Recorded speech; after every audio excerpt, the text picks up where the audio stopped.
안녕하세요, 뉴스반장입니다. 한 달 만에 모든 게 뒤집혔습니다. 달라진 거라고는 당원을 개정한 것밖에는 없는데요. 불법적이던 모든 사안이 불법 속에 강행된 당원 개정이 정당하다며 그간의 모든 판결을 180도 뒤집어버리는 역대급 정치 판결을 내놨습니다. 이로써 보수의 아이콘이 되려 했던 준스톤은 보수의 꽃갈콘이 되고 말았는데요. 앞으로 펼쳐질 그의 파란만장한 정치 인생이 기대됩니다.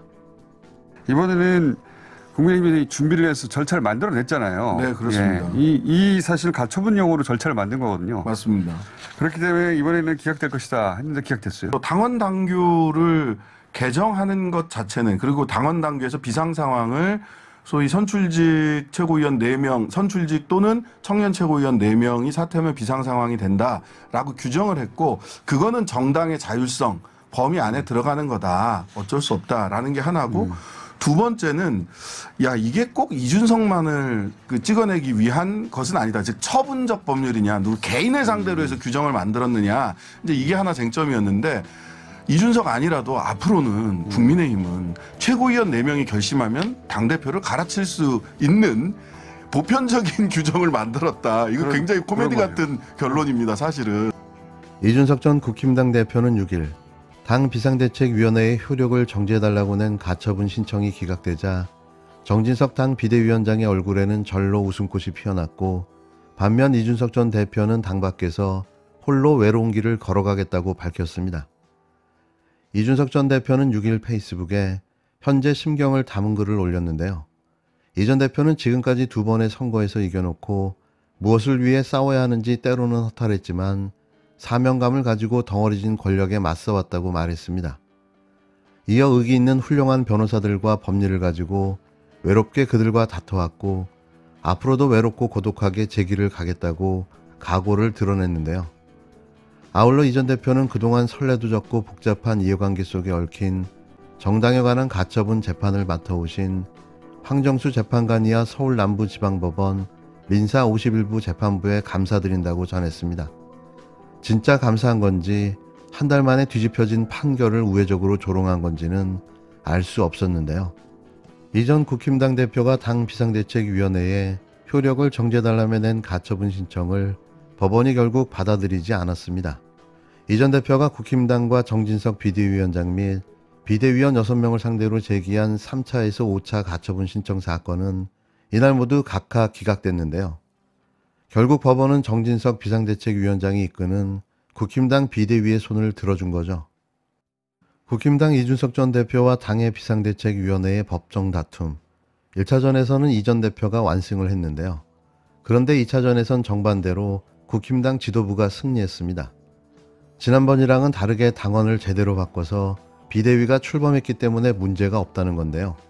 정진석 비대위원장은 일단 한숨을 돌렸습니다. 지난 8월 말 국힘당 주호영 비상대책위원회를 멈춰 세우며 법정 다툼 1차전에서 완승한 이준석 전 대표. 이후 국힘당이 당원을 다시 고치고 이 당원대로 정진석 비대위를 출범시키자 이 전 대표는 2차전에 나섰는데요. 바뀐 당원의 효력을 멈춰달라. 정진석 비대위원장과 6명의 비대위원의 직무도 정지해달라며 3건의 가처분을 신청했습니다.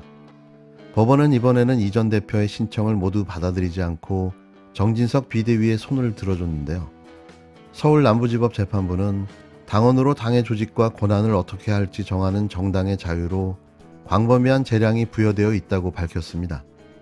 논란의 여지가 없도록 비상상황에 대한 당원을 고쳤고 이 당원대로 새 비대위가 출범한 과정에 문제가 없었다는 건데요.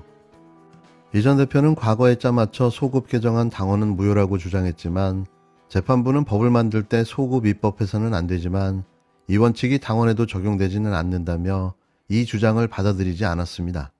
같은 재판부가 당의 비상상황과 비대위의 정당성이라는 비슷한 사안에 대해 한 달여 만에 정반대로 판단한 셈인데요. 법원은 당원을 잘 지킨 거에 대한 판단과 고친 당원이 적법하냐에 대한 판단은 다르다고 설명했습니다.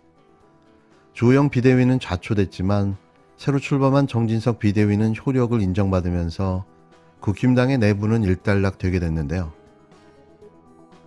징계 결정 국민의힘 전 대표 이준석 처분에 대해서는 국민의힘 중앙윤리위원회는 상기인에 대하여 지난 22년 7월 8일에 결정된 당원권 정지 6개월에 추가하여 당원권 정지 1년을 의결함. 일단 국민의힘 8월 30일 의원총회를 개최하여 새 비상대책위원회를 구성하기를 결정하고 비대위 전환 요건을 정비하는 당원 개정안을 추인하였음에도 불구하고 당론으로 결정하였는데 이에 반하여 당원 개정과 새 비대위 구성을 저지하기 위한 가처분 신청을 한 것이 핵심 이유가 되고요. 또 하나는 이준석 당원은 본인이 제기한 서울남부지법 효령정지 사건명은 여러분들이 나중에 참고하시면 되겠고요. 효력정지 가처분 사건에 대하여 상임정국위원회 및 정국위원회 소집과 의결에 대해 국민의힘 당원 당규에 따른 것을 절차상 하자가 없다고 결정을 한 것이 명백히 인정하였으나 그럼에도 불구하고 이것을 민주적인 당내 의사결정 행위를 배격하는 것으로 가처분 신청을 한 것이 이 민주적인 절차를 배격하는 것으로 당원권이 정지된 당대표의 지위와 당원으로서 매우 부적절한 행위라고 판단을 하였고요. 또 당 소속 의원 등에 대한 지속적인 모욕적 비난적 표현을 사용하며 타인의 명예를 훼손하는 것은 우리 윤리위원 국민의힘 윤리위 규칙 위반에 대한 혼란을 가중시키고 당내 혼란을 가중시키고 민심 이탈을 촉진시킨 행위로 볼 수 있습니다. 이런 상황에 결국 국힘당 중앙당 윤리위원회는 7일 이준석 전 국힘당 대표에 대해 당원권 정지 1년 추가 징계를 의결한다고 밝혔습니다. 국힘당 윤리위원회는 6일 저녁 국회 본관에서 제9차 회의를 열고 5시간에 걸친 징계 심의 끝에 이 전 대표에 대한 당원권 정지 1년 추가 징계를 의결했는데요. 전날 오후 7시부터 시작된 윤리위는 약 5시간이 지나 7일 오전 0시 13분께 마무리됐습니다. 이양희 윤리위원장은 이날 윤리위 회의를 마친 직후 기자들과 만나 중앙윤리위는 이 전 대표에 대해 지난 2022년 7월 8일에 결정된 당원권 정지 6개월에 추가해 당원권 정지 1년을 의결한다고 이같이 밝혔는데요. 이로써 이준석 전 대표의 일장춘몽 같은 국힘당과의 정치 인생은 그 종지부를 찍게 됐습니다. 당대표 출마도, 총선 출마도 요원해졌는데요. 방법이 있다면 신당 창당밖에는 정치를 이어갈 방법이 없어 보입니다. 이렇게 또 윤석열과 척이 진 젊은 정치인이 사라지게 되고 만 거죠. 이준석 대표는 다음 공천에 못 나가는 거죠. 왜냐면은 지금 6개월 다음 공천 물 건너간 거죠. 6개월 징계 1년을 더해서 1년 6개월 된 거거든요. 제명 아니지 않냐. 상대적으로 낮은 징계다 이렇게 생각할 수 있는데 아니에요.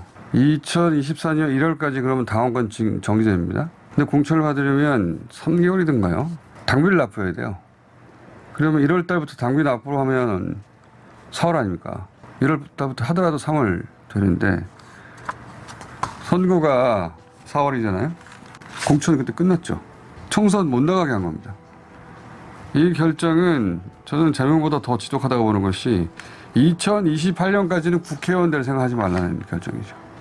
아주 지독한 결정이죠. 사실 이 전 대표에게 주어진 선택지는 3가지밖에 없습니다. 먼저 원내에 머물며 당을 상대로 소송전과 여론전을 병행하는 한편 자신에게 우호적인 2030 세대를 중심으로 독자 세력을 구축하는 시나리오가 그 첫 번째인데요. 사실 여기에 무게가 가장 많이 실리고 있죠. 두 번째는 국힘당 당적을 유지하되 현 집권 세력과의 차별화를 꾀하며 재기를 노리는 전략인데요. 이 전 대표의 독자 세력화는 윤석열 대통령과 대립각을 세울 때부터 엿보인 전략입니다.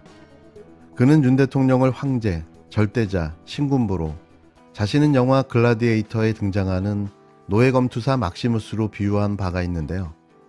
대선 승리와 혁신을 주도했던 자신이 최고 권력자에 의해 축출당한 피해자의 이미지를 부각해 정치적 영향력을 극대화하려는 시도로 해석될 수 있습니다. 마지막으로 신당 창당이 되지 않을까 싶은데요. 하지만 자칫 잘못하면 세력화도 못해보고 조사모사로 끝나지 않을까 싶습니다. 뭐라든 이제는 가끔 떨어진 토사구팽의 처량한 신사가 되어버린 거죠. 그러고 보면 윤석열은 참 지독한 인간임은 틀림없어 보입니다. 이 어려운 걸 해내니 말이죠.